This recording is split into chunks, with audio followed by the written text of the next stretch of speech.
الرحمن الرحیم فرمایا کہ جو شخص مجبور و مختار میں فرق نہ کرے وہ کتے سے بھی زیادہ بدتر ہے۔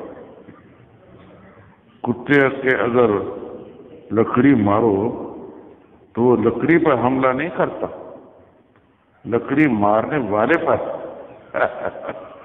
حملہ کرتا ہے۔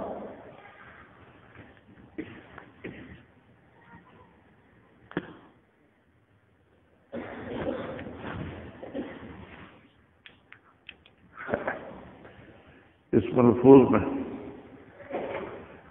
حضرت تھانوی رحمہ اللہ تعالیٰ نے مجبور اور مختار کا فرق بیان کر دیا۔ آدمی سمجھتا ہے کون مجبور ہے اور کون آسن حمید صاحب مختار ہے۔ اس کی مثال دی کہ کتے کو لکڑی مارے تو کتا لکڑی پر حملہ نہیں کرتا، لکڑی مارنے والے پر کرتا ہے۔ وہ سمجھتا ہے کہ لکڑی کا کوئی اختیار نہیں، لکڑی والے کا اختیار۔ ایسے ہی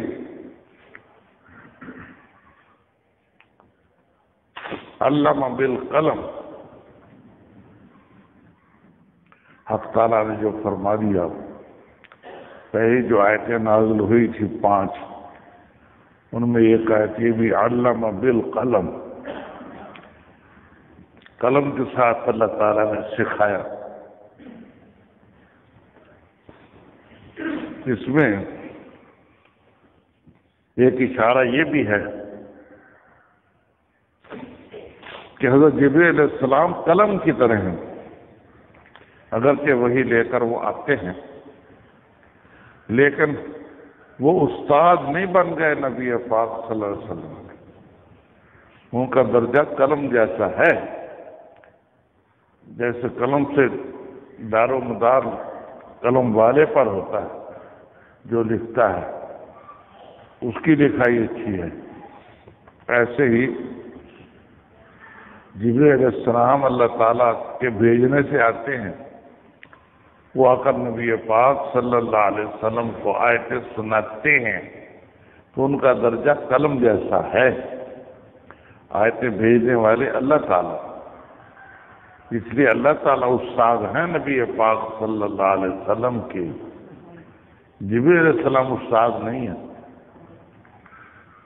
اس لیے نبی پاک صلی اللہ علیہ وسلم کا درجہ پوری مخلوق میں سب سے اونچا، پوری مخلوق میں سب سے اونچا، اللہ تعالیٰ کے بعد پوری مخلوق میں سب سے اونچا درجہ ہے۔ بعد از خدا بزرگ توئی قصہ مختصر، یہ مشہور ہے، ٹھیک۔ اللہ تعالیٰ کے بعد سب سے اونچا مرتبہ نبی پاک صلی اللہ علیہ وسلم کا ہے۔ اس لیے آپ کا درجہ جبریل علیہ السلام سے بھی اونچا ہے، وہ قلم کے درجے میں ہیں۔ اللہ تعالیٰ نے بھیج دیا، یہ آیتیں پہنچا دو، انہوں نے آ کر پہنچا دی، پڑھ دی، سنا دی، آپ نے سن لی، آپ کو یاد ہو گئی، آپ نے پھر آگے صحابہ کو سنا دی۔ یہ ہوتا تھا قرآن پاک سارے کا سارا اسی طرح اترا ہے۔ جی ہاں، جی ہاں، جی ہاں، اسی طرح اترا۔ 23 سال کے اندر تھوڑا تھوڑا کر کے قرآن پاک اترا ہے۔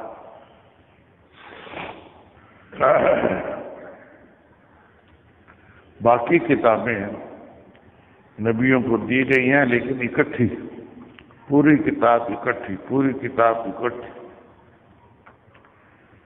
اسی لیے انگریز پادریوں نے، جب شروع میں انگریز آئے ہیں تو انہوں نے اپنے پادری بھی کچھ منگوائے انگلینڈ سے، تاکہ وہ مسلمانوں کو ان کے دین کے بارے میں مناظرے کر کے گرا سکیں۔ ان کا ارادہ یہی تھا کہ مسلمان علماء کو گرا دیا جائے تاکہ مسلمانوں کا زور ہندوستان میں کم ہو جائے، انگریزوں کا زور زیادہ ہو جائے۔ پادری منگوائے انہوں نے جو مسلمان علماء سے مناظرہ کرتے تھے۔ مناظرے میں ایک دفعہ انہوں نے یہ اعتراض کر دیا کہ تم کہتے ہو کہ قرآن پاک کی حفاظت اللہ تعالیٰ کرتے ہیں، باقی کتابوں کی حفاظت کا وعدہ نہیں فرمایا، اور دلیل پیش کرتے ہیں یہ آیت انا نحن نزلنا الذکر وانا لہ لحافظون، ہم نے ذکر کو اتارا ہے اور ہم اس کے محافظ ہیں۔ تو ذکر کو کہتے ہیں یاد کرنے کی چیز اور نصیحت کی چیز، نصیحت کی چیز۔ تو یاد کرنے کی چیز تورات بھی ہے، انجیل بھی ہے، نصیحت کی چیز تورات بھی ہے، انجیل بھی ہے۔ تو اگر وعدہ ہے تو سب کی حفاظت کا وعدہ ہے، اکیلے قرآن کی حفاظت کی ہے اور کتابوں کی نہیں کی، یہ کہاں سے نکلا؟ اس کا جواب علماء سوچ رہے تھے کہ اتنے میں فرشتہ رحمت بن کر حضرت مولانا محمد قاسم صاحب نانوتوی آ گئے۔ اسی مجمع میں سادہ لباس میں ہوتے تھے، کوئی پہچان نہیں سکتا تھا یہ بھی کوئی عالم ہوں گے، سادہ لباس۔ کہا کیا بات ہے، تم گھبرائے ہوئے؟ کہا آپ کو کیا پتا، سمجھو کوئی دیہاتی آدمی کوئی دیہاتی آدمی لباس کی وجہ سے سمجھ لیتے ہیں دیہاتی آدمی۔ ایک صاحب بہادر دفتر میں بیٹھے تھے، ان کے والد صاحب آ گئے، باتیں کرتے رہے۔ والد صاحب سادہ لباس میں تھے اور یہ صاحب بہادر پینٹ کوٹ ٹائی وغیرہ لگا کر بیٹھے ہوئے تھے۔ کسی نے وہاں پوچھ لیا کہ جناب یہ کون صاحب ہیں؟ اور وہ چونکہ سادہ لباس میں تھے تو پینٹ کوٹ والے صاحب بہادر کو شرم آئی کہ میں کہوں کہ میرے والد صاحب کہہ دیا کہ یہ ہمارے پڑوسی ہیں۔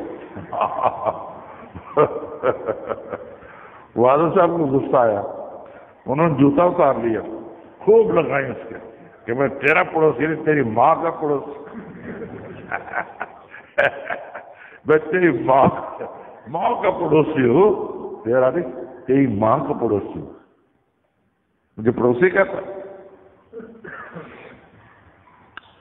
تو ایسے ہوتا ہے، سادہ لباس والے کو معمولی سمجھتے ہیں۔ حضرت نانوتوی رحمۃ اللہ علیہ تشریف لے آئے، پوچھا کیا بات ہے، کیوں گھبرائے ہوئے؟ کہا آپ کیا کریں گے؟ نہیں مجھے بتاؤ تو صحیح۔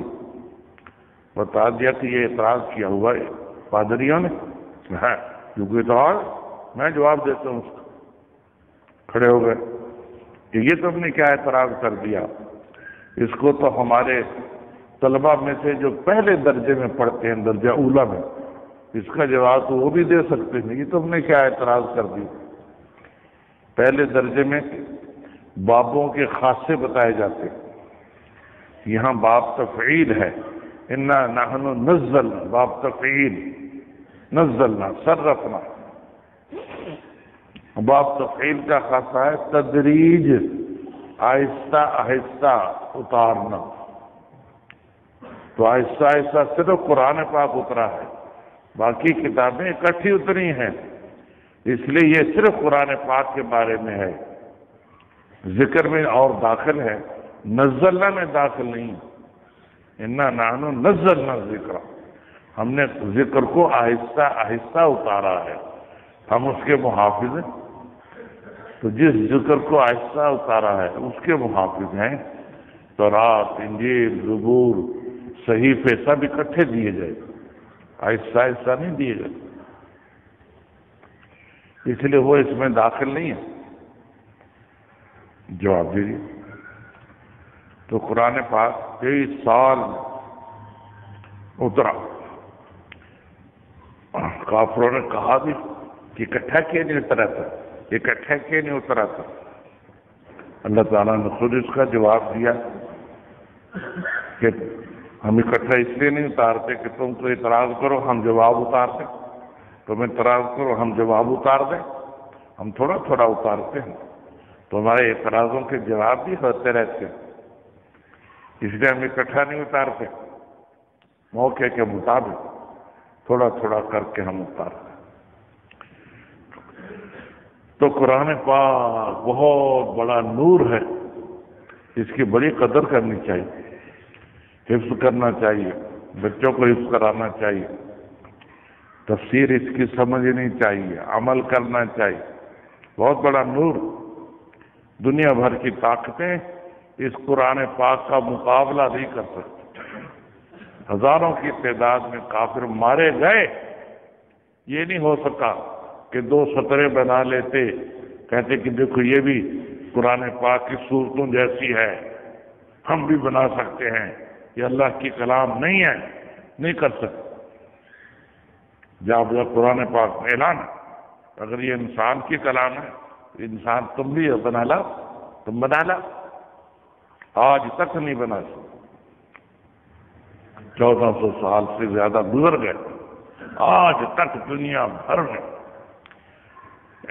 ایک شخص بھی قرآن پاک کی چھوٹی سے چھوٹی صورت کے برابر نہیں بنا سکتا۔ اتنی خوبیاں ہیں، خوبیاں عربی کے اصول پڑھنے سے معلوم ہوتی ہیں، مختصر المعانی، مطول، ان کے پڑھنے سے خوبیاں معلوم ہوتی ہیں کہ ایک ایک آیت میں کتنی کتنی خوبیاں۔ اللہ تعالی ہمیں صحیح سمجھ